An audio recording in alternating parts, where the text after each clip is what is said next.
Aleksey Novikov-Priboy, Submariners. Translated by Orest Holy.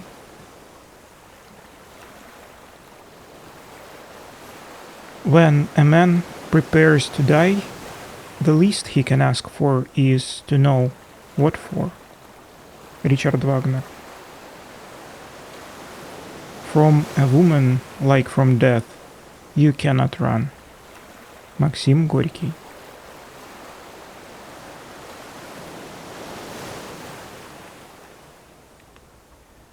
Our submarine is a small, barely audible string in a roaring concert of the war.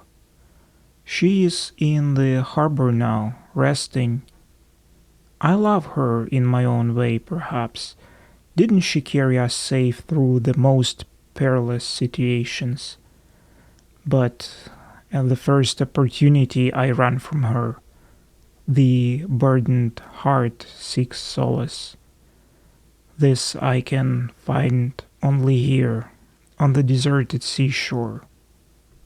Warm breeze gets into the spacious collar of my sailor's suit and tickles the body. I lay on the polished pebbles and smile at thin clouds, sun and sea. Waves are babbling at my feet. About what? How would I know? Maybe about an argument with violent winds, about the equator heat, or about free life on the open seas. The city is blanketing a broad plateau, dotted with green. Murky streets are smothered with grime. Yet here all is aglow with cheer. A clear tropical morning sets in my soul.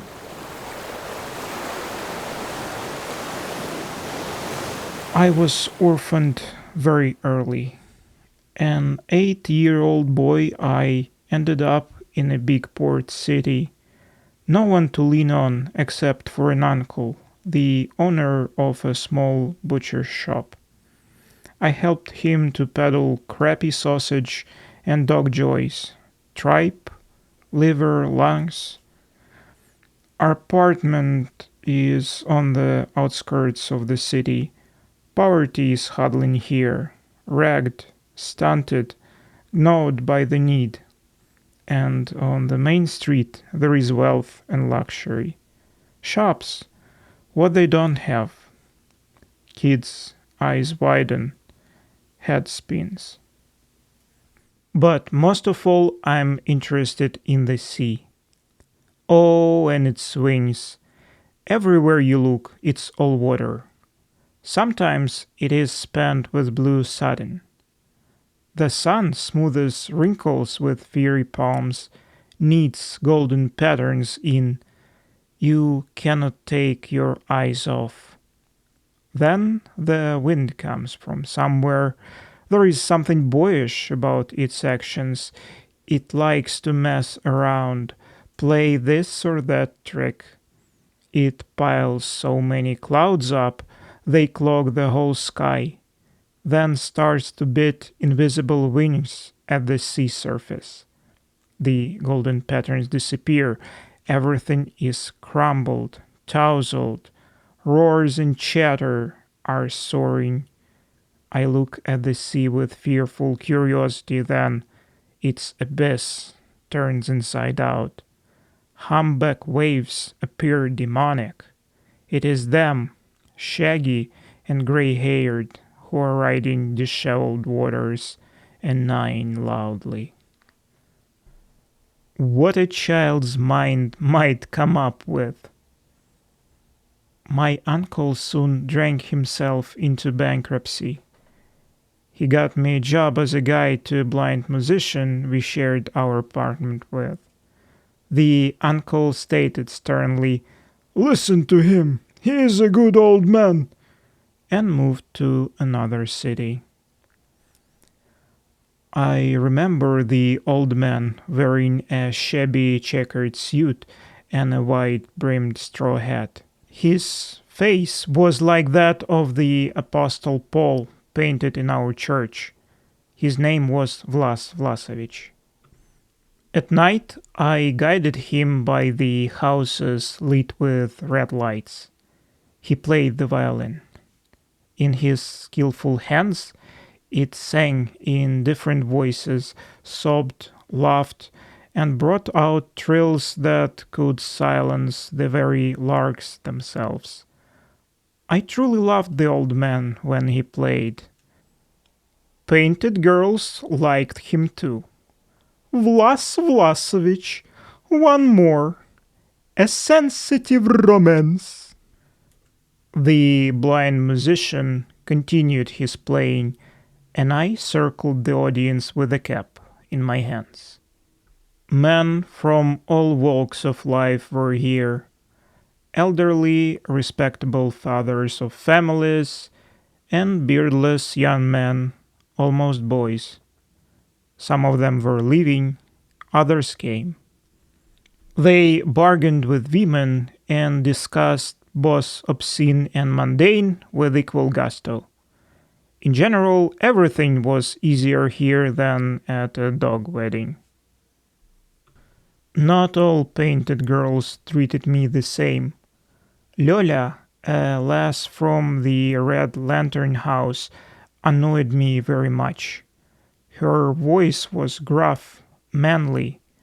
Every time we met, she always offered me, "Step up, milksop, poltinnik, I'll show you the ropes." I was near tears from embarrassment. Grusha, an elderly and shabby lass, shouted back upon hearing this, "You, shameless, lout! Why would you need to seduce a child?" She always stood up for me, and I looked at her with thankful eyes. Grusha was ugly. Her cheekbones were too big. Men rarely called on her, only when all other girls were busy. The madam was hostile to her, non-profitable, but I liked her the most. She had a good smile. She asked who I am and where I am from and how I am doing. She gave me small presents. I started to get used to her, and we developed a friendship. One day she invited me to her room. I didn't have the courage to refuse. I woke, mortified, thinking, what is going to happen now? Grusha locked the room door behind us. Then she kissed me and cried, "Oh, you my poor orphan, you are alone, and I am alone. It is hard for me here, fed up with this damned life. I am leaving soon. Do you want to be my son? We'll live together, and we'll be all right." Her words overwhelmed me with kindness. I agreed. A few days later, we settled down in a basement room. Our life got better. Grusha still frequented saloons and banyas, yet she did so cautiously, making it difficult to notice. She took care of me with love and taught me to read and write. She called me son, and I called her mother. We spent more than a year like that. Once autumn had set in already, she didn't come home. The day came and went, and the next day I was called to the hospital. I walked, trembling with anguish, and when I saw her, pale and moaning, I could barely hold my tears. She was dying. For a brief moment she regained consciousness and recognized me. "Senya, Sonny, they shanked me. You'll perish without me." The last words sank in my heart like a red-hot iron. 2 days after Grusha's death, a gloomy yardman came to our room. He looked around and declared in a raspy voice, with the look of a man dropping weight from his shoulders, "Hey, you bastard! Get lost with all your stuff." "Where should I go?" "Wherever." As if I care. Life seemed so terrible, it felt like I was surrounded not by humans, but by crocodiles I saw in books. What happened to me then? Only the sea knows. Only the sea, salty and sweet-scented, didn't let my soul rot in the claws of the port slums. It rocked me on the foamy waves and sang songs about the joys of the sun. Something else comes to my mind.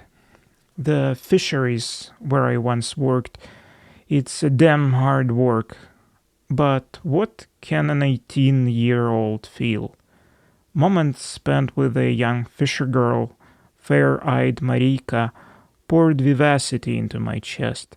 This girl was my first love, pure and fragrant, like linden honey.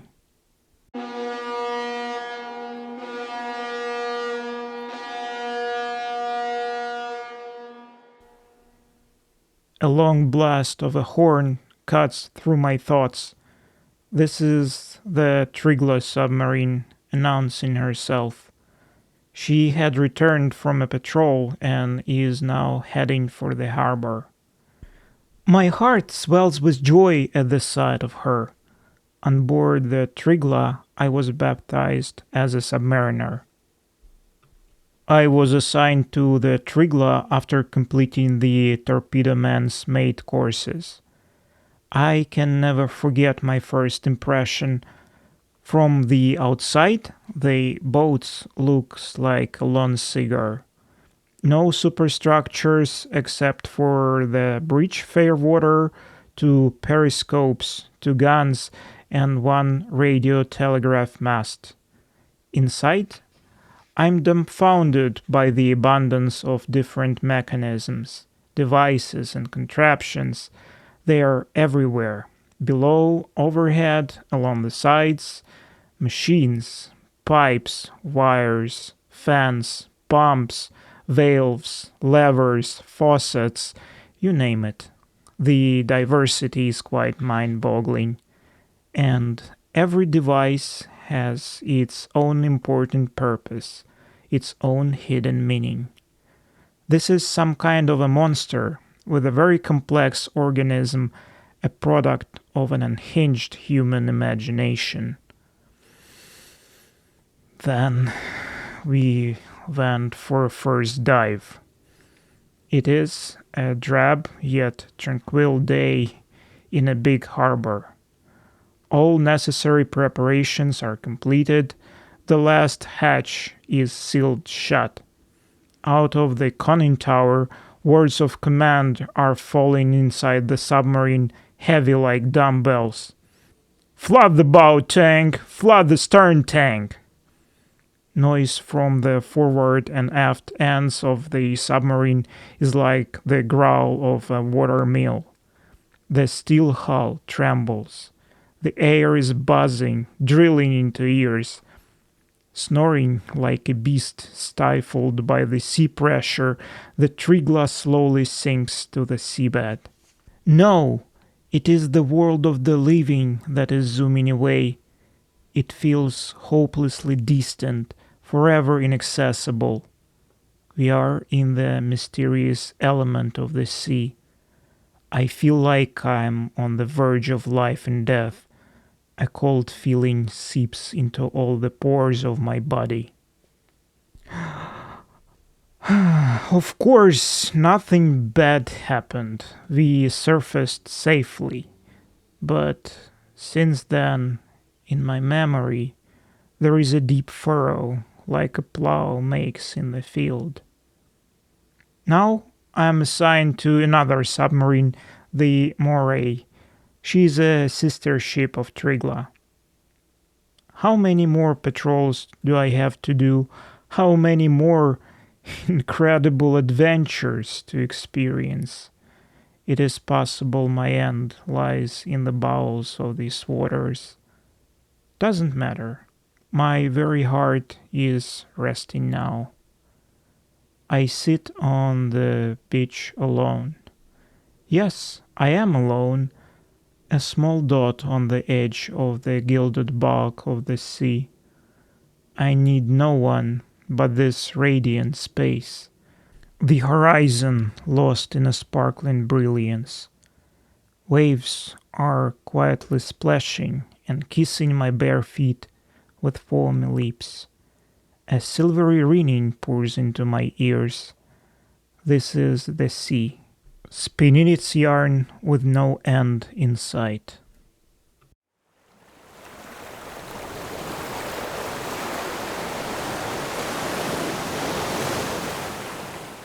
After each patrol, we post only one guard to our moray. Everyone else moves to the large cargo ship Amur, our tender. Beside it, there are 5 submarines moored to the stone mole. During these inter-patrol intervals, we recuperate. There is not much to do. The crew sleeps, eats, takes to the streets, and dates diligently. Blasts of music make our tender sound like a saloon. Piano is heard from the wardroom, and accordion, guitar, and mandolin from the crew berthing. Dominoes clack, curses fly. Many are fond of reading books with an entertaining plot. Some are interested in science, drawing an occasional ribbing from their shipmates. Come on, dude, you're hellbound anyway. Same price for a learned one and for the illiterate.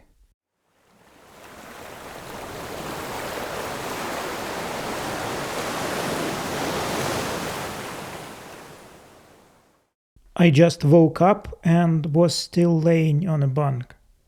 Amur's bell tolls 4 times. Stripes of late afternoon sun stretch through the open portholes. It is toasty.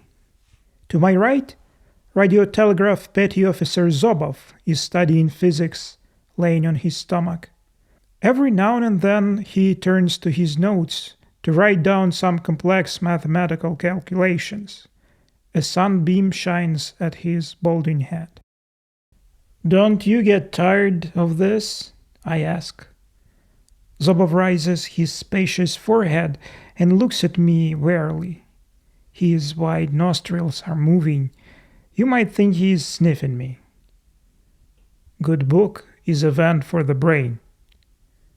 My neighbor to the left, machinist's mate Zalekin, playful and mischievous like a dolphin, responds to this. Good music is a joy for the soul, and stretches his 2-row accordion with crimson bellows. Oh, my darling, darling man, reeks of oil and kerosene, and I love him very well. God forgive me, I have sinned. Zalekin sings mockingly and makes freckled faces. Squinted eyes of a rogue radiate young boldness. Zobov, you're going to go bald completely if you don't abandon your exercises. When the brain is thick, it doesn't matter if the skull is slick. Some distance away from us, several sailors are listening to the electrician's mate Sidorov's story.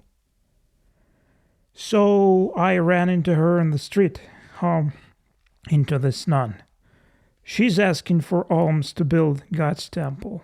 Well, I see she is a brunette babe, stately, all black like pulled from a smokestack. I put poltinnik into her mug.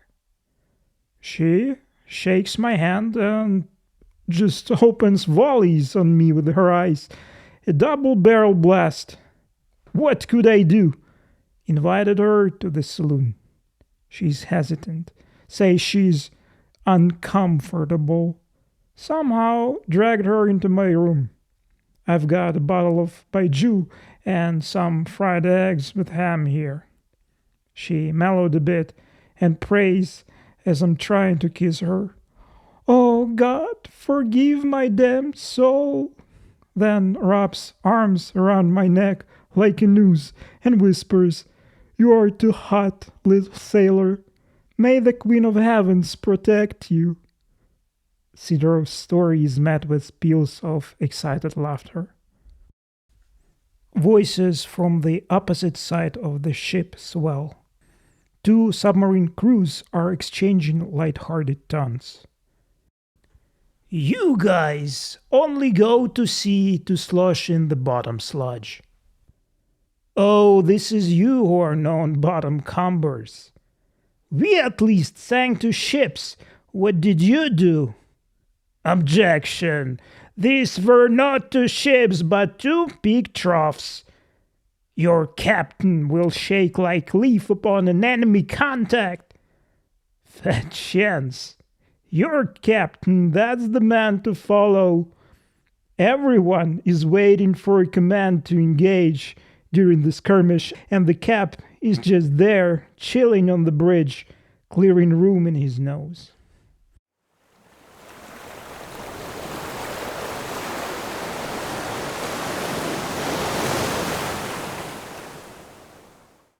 The port is busy. Buzzes, rumbles, clanks with iron. I have long been accustomed to this bedlam, and it bores me. I pull out my notebook with poems. Nope, not in a writing mood. I decide to show my poems to Zobov.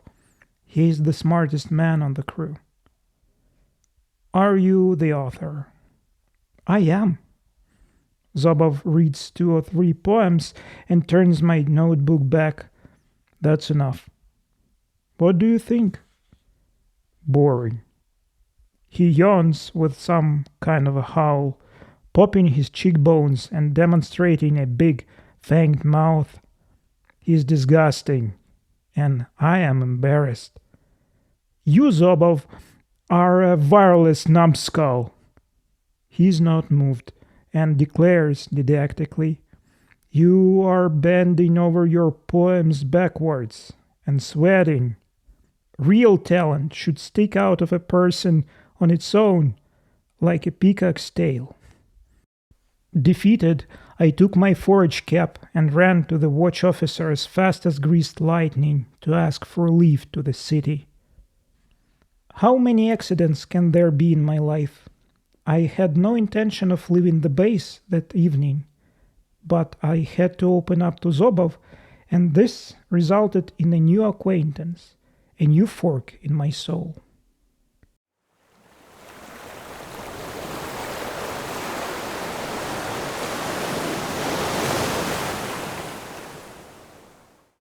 The wind rises. Trees are rustling and grumbling, longing to join the clouds floating in the sky. Floating no one knows where. In a grove just outside the city, I chanced upon a young woman. Of medium height, she moved with an agility of a Madagascar lizard. Beneath the crescent of her brows were 2 blue, alluring mountain lakes. I don't know if it was because of my melancholy, but I felt I had to make an acquaintance with her, or die. I closed on her starboard beam and drummed out in a true mariner's fashion, "Requesting permission to cruise with you." The woman glanced at me, a tad longer than necessary, smiled, revealing her pearly teeth, and then looked away. I briefly pondered what excuse I could offer her for accompanying me on my walk. "There is a rabid dog around here, a big and scary one. Pounces on people. You risk a big time." She stopped and feigned fright on her face. "No way." "Why would I lie to you?" "Well, in this case, do accompany me, please." "Aye, aye, ma'am."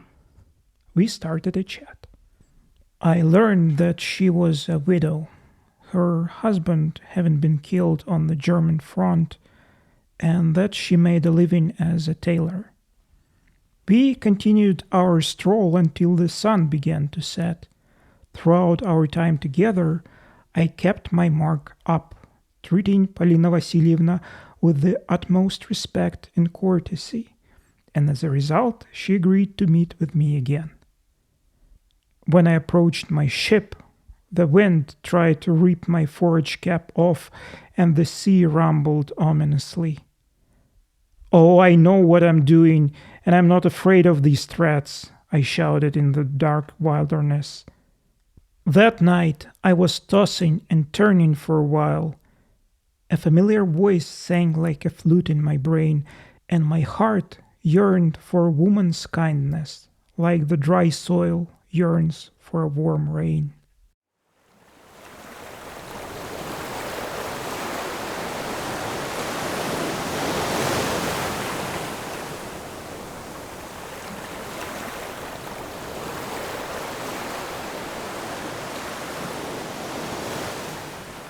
End of part 1.